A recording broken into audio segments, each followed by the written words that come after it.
Hey guys, Jacob Wright from MarineMax Panama City Beach, Florida. Here today to show you an excellent day cruising, sandbar hopping, island hopping Sea Ray boat. This is the Sea Ray 210 SPX in the dark navy blue color, powered by a Mercury 200 horsepower outboard. Let's hop up inside and show you some more.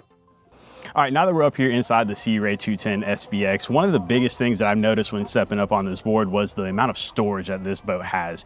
It has a very big aft sun pad lounge. Underneath it, full of storage as well. It does hinge outward. Very big back swim platform. Easy walking around, as well as a very convenient storage box here in the back for any flip-flops, wet clothes, anything like that. L-shaped seating here in the back offers very good entertainment. This is a removable seat here too, so if you wanted to open up even more.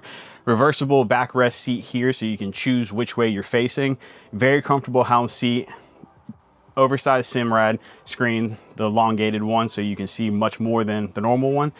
Very nice center walkthrough with wraparound seating.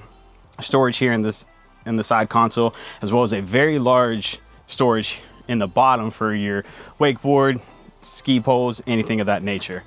This is an excellent sandbar island hopping boat, day cruising boat. It'll get you where you need to go at a very luxury feel. My name is Jacob Wright, MarineMax Panama City Beach. If you want to come see this, come by and see us. Thank you.